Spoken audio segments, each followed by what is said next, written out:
So you filmed and edited your video and you think you're done, but you're not. In this video, I'm gonna share the 17 things that I do after I've uploaded my YouTube videos to make sure people actually see the content that I put so much effort into. Now, this is the final part of my 6-part YouTube series where I show the behind the scenes of how I bring my videos to life. So in case you missed anything, make sure you watch this playlist afterwards to catch up. Now, without further ado, let me show you how I get more views on my videos. Now, the first thing that I do happens even before I've uploaded my video, and that is making sure my file name of the video that I'm uploading matches the title that I'm thinking of uploading with, or at least include some keywords on what the video is about. So let's say if my video is about how to script on YouTube, I'll make sure that the keywords YouTube and scripting are in the file name. This is basically what's called metadata. It's giving YouTube context on what my video is about so that it can push my video to the right people. Now, are you going to not get views by not doing this? No, absolutely not. I've had tons of videos where I've accidentally forgotten to name the file name and I still got many views on my videos, but this is just an extra step that I do to make sure I'm maximizing everything that YouTube has to offer. Now, as for the title and thumbnail, I do have separate videos talking about how I come up with video ideas and how I structure my titles, as well as a step-by-step tutorial on how I design my thumbnail. So make sure you check out these videos afterwards. But all in all, the packaging of your video is one of the most important factors of why someone will click on your video to watch it. But one thing I want you to make sure you don't worry about is these can always be changed afterwards. And we're going to talk about A/B testing later on in this video, so do not worry about that. But basically, once I've uploaded my video with the file name, the title, and the thumbnail that I've planned, the next thing is the keywords. Now, if you've watched my previous videos in this YouTube series, you would have known that I script my videos in depth inside Notion. And so what I'll do is I'll copy and paste my script into ChatGPT, and then I will ask ChatGPT to come up with relevant keywords that would help people find my video easier on YouTube that fit the 500-word limit. Afterwards, I'll then move on to the description, and using the same keywords that ChatGPT gave me, I will ask ChatGPT to give me a description using those keywords that give the viewer a really good idea of what my video is about. Once ChatGPT gives me that description, I'll paste it in my description as well. Now, a little pro tip is the rest of my description is actually a template. And what you want to do is you want to go into your settings,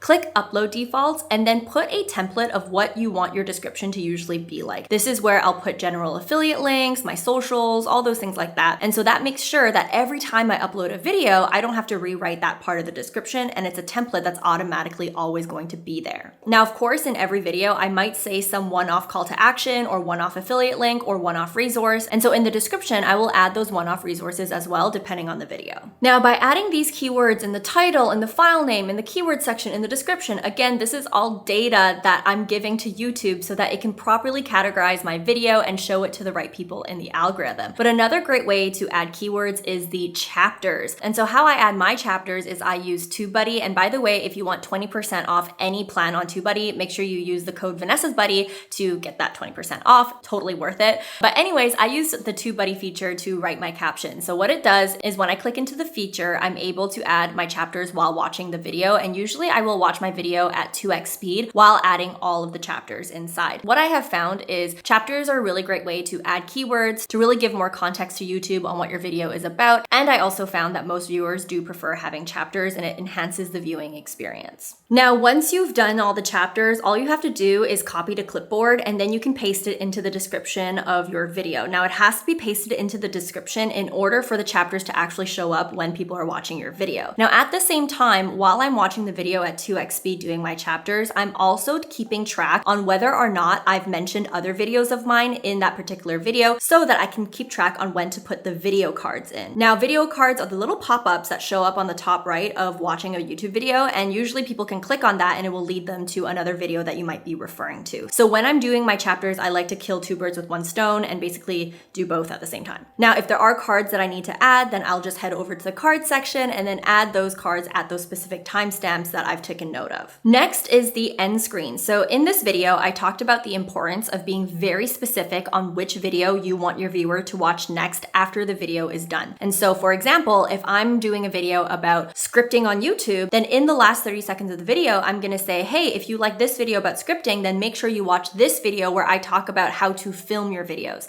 And so when you're really hyper specific, you're gonna get way more clicks on that next video, which then will increase your watch time here on YouTube. Versus if you're really generic, then most times people aren't gonna click. And you can see the data here that I definitely got more clicks the moment I got hyper specific on what video I want people to to watch next. And so when I'm doing my end screens, I will then add that specific video that I mentioned in addition to my YouTube subscribe button. Now, my biggest advice here is to really just pick one video. I know you have options to add 2 videos, but what I have found is you get way better results when you give people just that one option. After doing the end screens, I will then add the video to the relevant playlist I think it belongs in. Now, a pro tip is over on your homepage on your YouTube channel, you want to click on Customize Channel, Home tab, Add Section, and then add a single playlist. This will create really nice sections on your homepage that feature your content pillars. This is really helpful because if someone's going onto your page looking for a specific topic, everything is there and it creates bingeability. So if you're coming into my channel wanting to learn more about YouTube, now you can clearly see I have a whole playlist about YouTube, and that's going to increase the chances of you watching more of my videos. But beyond that, you're going to want to create playlists because now you can leverage the list link hack. Now, what that means is when you go into your homepage and you click play all for a specific playlist, on the top of the URL, there is going to be an and list code. If you copy that code and you paste it after any URL on YouTube, if someone clicks that link, automatically all of your videos within that playlist is going to show up on the right-hand side, and it guarantees that after that person is done watching the original video, the next video that's going to autoplay is going to be one of your videos in that playlist. So how I've used this hack in the past is I have a newsletter that I write, and usually I promote my YouTube videos in that newsletter. So let's say I'm doing this YouTube series. Instead of just pasting the regular YouTube link, I'm going to go into my YouTube series playlist, copy the and list link, paste it into the end of the URL of the video that I want to promote, and then send that off into my newsletter. That ensures that when someone clicks on that link, they're not only going to be able to watch my video, but also they're going to see all the other videos specifically in my YouTube series playlist. What I've also done in the past is, let's say I'm sharing a video that's not even mine. Let's say it's a podcast interview that I really enjoyed. By pasting one of the and list links from any of my playlists, this ensures that even though that person is watching a video that's not even mine, the next video that's going to play is going to be mine, and also they have visibility of all of my playlists of the right side of that video page. Personally, ever since learning about the and list link, it has been game-changing for me because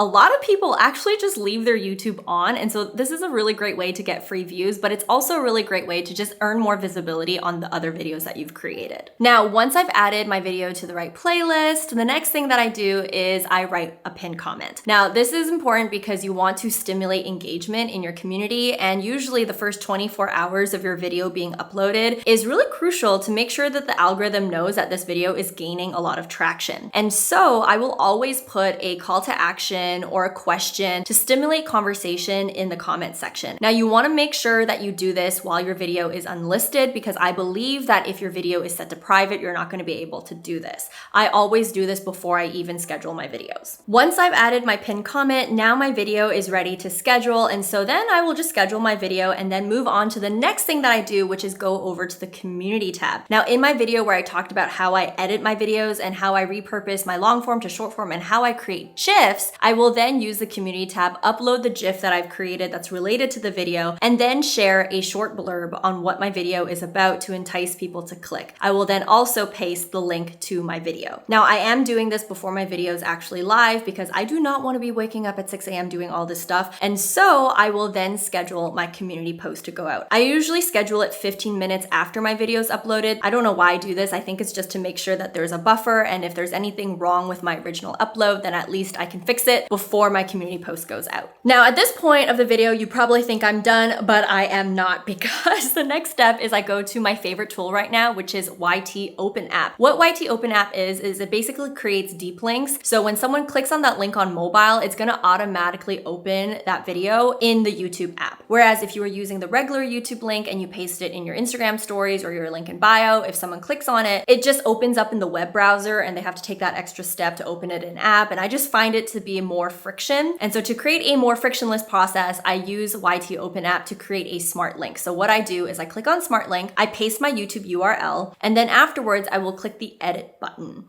I will then give a name for my smart link so it's not just all gibberish, and then I will also edit the appearance if needed. Usually the title and the thumbnail and the description will auto-populate, but if it doesn't, you can actually upload the thumbnail, title, and description manually. Now, this is the final link that I will actually use to promote in my Instagram stories, in my DMs, with ManyChat, and also in my link in bio. And one bonus tip here is you can actually combine the list link hack that I showed you previously in the video with this deep link hack as well. So as a reminder, to get the list link, you want to go into your homepage, and with any playlist, you want to click on play all.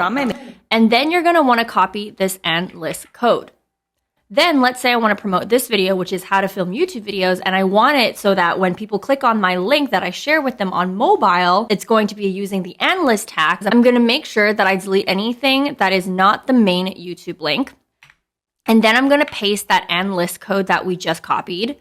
Then I'm going to copy this, head over to Open in App, then click on Smart Link, paste it in there, and then generate that link. What's going to happen is when I share this link over on my Instagram stories and someone clicks on it and it directs them to the mobile app, instead of showing comments or other people's videos, it's going to automatically show my videos, even on mobile. Now, speaking of the link in bio, that is the next thing that I do. I head over to the website that I use for my link in bio, which is Squarespace's bio site. I really like this tool because number one, it's free. And also I feel like out of all the link in bio tools that I've used in the past, this one does a really good job with showcasing my videos for YouTube. And I really think it's really aesthetic. And so I will go into my bio site and paste the deep link that I just generated. Now, the next thing I want to talk about is short form videos. Now, if you watch my video about how I edit my YouTube videos and how I turn my long form videos into short form clips like this, you would have seen that for any long form video I do, I usually have a lot of short form clips that I can put on Instagram or TikTok or YouTube Shorts. Now, what I do is for every short form video that I post on Instagram that is related to my long form content, I will always have a call to action in the caption and within the video itself by telling people, if you liked this video, comment this specific keyword and I will send you the full length YouTube video. I find this to be a really effective way to get the interest of people who might have seen the short form clip to watch the full video that you've posted. Now, I use ManyChat to automate this because I have a bigger audience. It would be really hard for me to send the specific link to each and every person that commented that keyword. And so let me show you how I set that up. So once you've created your account on ManyChat, you want to click on New Automation and choose this template, which is Auto DM Links from Comments. Now, you're going to have two options, whether you want your automation to trigger on a specific post or reel or any post or reel. Now, I like any post or reel because I post a lot of short form clips about the same video.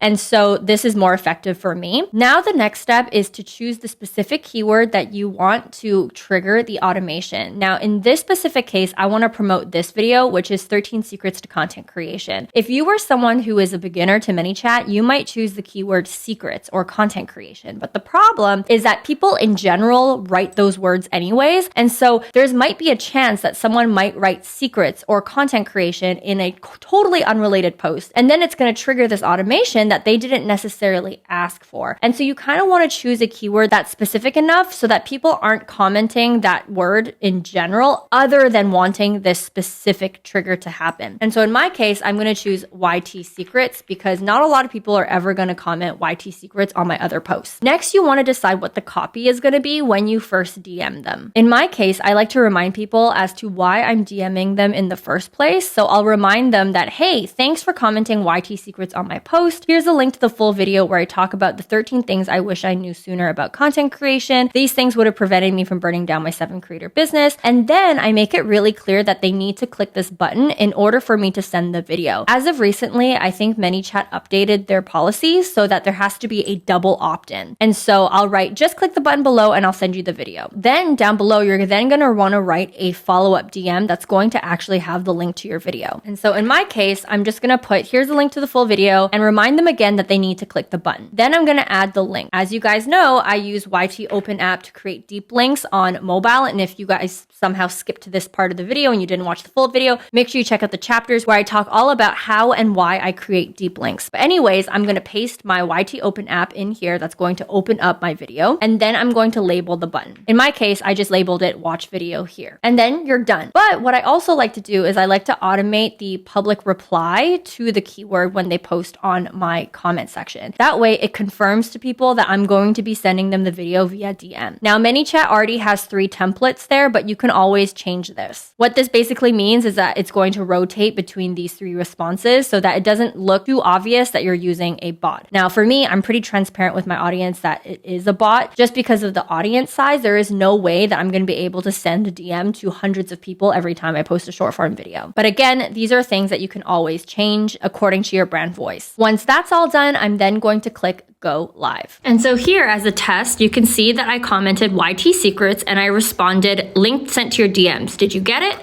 That was one of my automated responses. I'm going to go to my DMs and I can see that the automation worked. So it says, thanks for commenting YT secrets on my post. I clicked on send me the link. And then afterwards, it sent me the button where I can watch the video. And because I used the YT Open App link, it automatically opened my YouTube mobile. Capture who I was in that moment of time. Now, personally for me, I find the step of adding the keyword directly into the actual video itself so that it shows up visually is really important because not a lot of people read the caption, especially if they're just scrolling on the explore page. Now, I made a mistake once where I completely forgot to do this and my short form video actually went semi-viral and now it has more views than the actual original video itself. If I had only remembered to add that little pop-up in this video, who knows, maybe this video would have gotten more views than it has now. Next, let's talk about Instagram stories. Now, when my video is live, I will have around 3 stories total that promote my actual video. The first story is typically me resharing one of the Instagram reels that I might have repurposed from that long form video. I will typically pick one of the short form videos that I feel most excited about to post or that I feel might pique viewer interest the most. Now, the second story will then be a photo of the thumbnail and the title of the video with more context as to why I think people should watch, including an actual link to the video. Now, again, the link that I'm going to paste is going to be the deep link that I created from YT Open App to make sure that it is a frictionless experience and when people click it, it's going to automatically open the YouTube app for them. Afterwards, the third story of my video is typically a screen recording of me scrolling through the full video. I really like this because it shows all of the chapters. It gives people a visual idea of what the video is about. It might pique interest. And then I'll overlay some music on top so that it's a little bit more of a vibe. And again, I will then have the link to my YouTube video, which again is the deep link that I've created on YT Open App. Now, for those of you who have an iPhone and you're wondering how I'm able to record this screen, if you don't have that feature, you're gonna wanna go to your settings, go to Control Center, and then find screen recording and drag it up to the top so that it ends up being in your actual control center. This ensures that when you swipe down on your phone, you're gonna be able to have the recording feature. Now, a bonus idea if you are someone who has a video editor or maybe you have more time and more budget to spend is to actually create a 30-second trailer of your video showing the highlights and the climatic moments of your video to pique even more curiosity. Now, again, stories do expire after 24 hours, so you decide if that's worth it for you, but I have done this in the past and it also has been a really effective way to promote my videos. Now, once I am done popping off on my Instagram promoting my video, the next thing that I will do is community engagement. Now, to make my life easier, what I do is I will go into my YouTube analytics, click my latest video that I uploaded,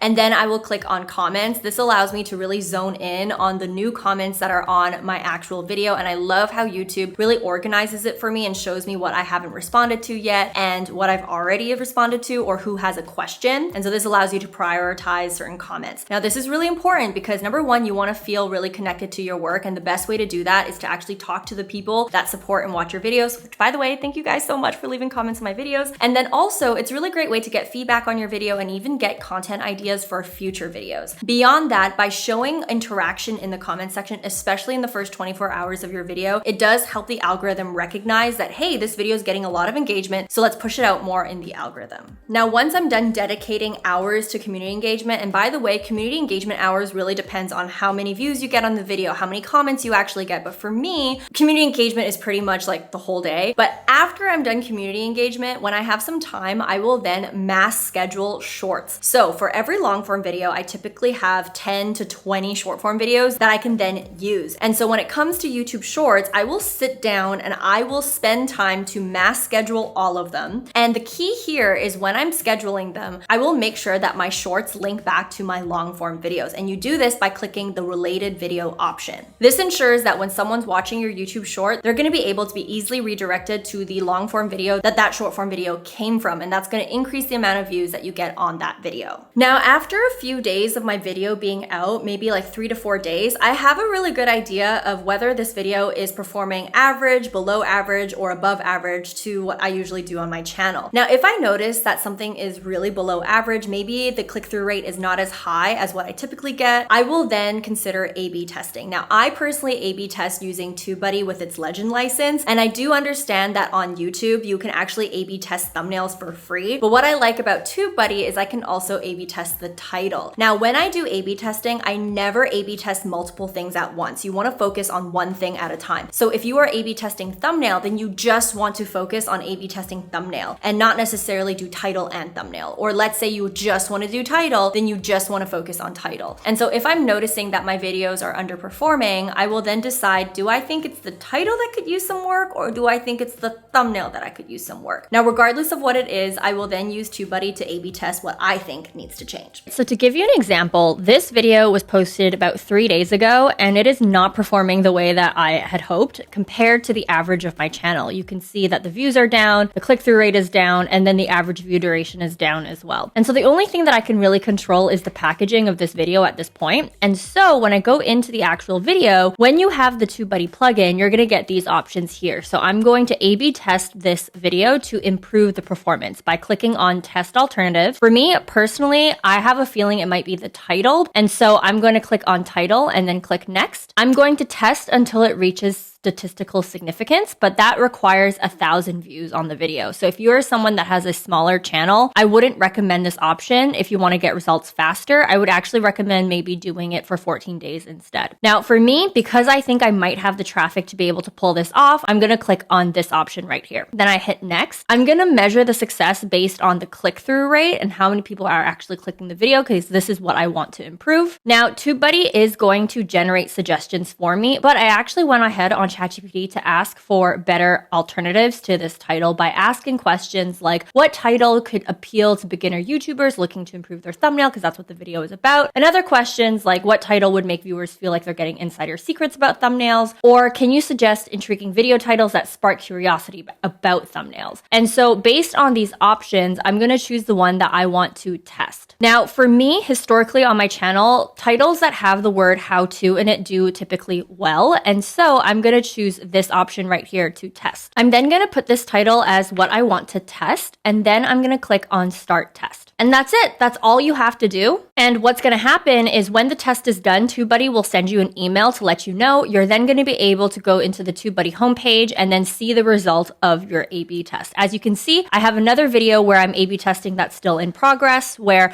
I am testing the title. Now, for those of you who are interested in A/B testing the thumbnail specifically, this is what it would look like. As you can see with this video, I tested this thumbnail versus this one. And as you can see, I was able to identify which one did better. Now, if you are someone who wants to A/B test the same way that I do with all of this data, then make sure you use my code Vanessa's Buddy for 20% off all licenses. The Legend license specifically on TubeBuddy is what you can use to A/B test. Now, if you are someone who's not ready to A/B test in this way, you can also consider A/B testing directly in the YouTube Studio as well. The only caveat is that it doesn't give you as much data as TubeBuddy, and you can only A/B test the thumbnails during the time that I'm filming this video. So you can't A/B test titles just quite yet. All right, so as you can see, there are a lot of things that you can do to optimize your videos. And if you did learn something new today, please let me know in the comment section below. Now, this is part 6 of my 6-part YouTube series where I share even more tips and tricks on how I bring my videos to life. And so make sure you click on this playlist to watch the rest of the YouTube series. I appreciate you guys so much. Thanks for watching this video, and I will see you in the next one. Good luck with your channel and take care.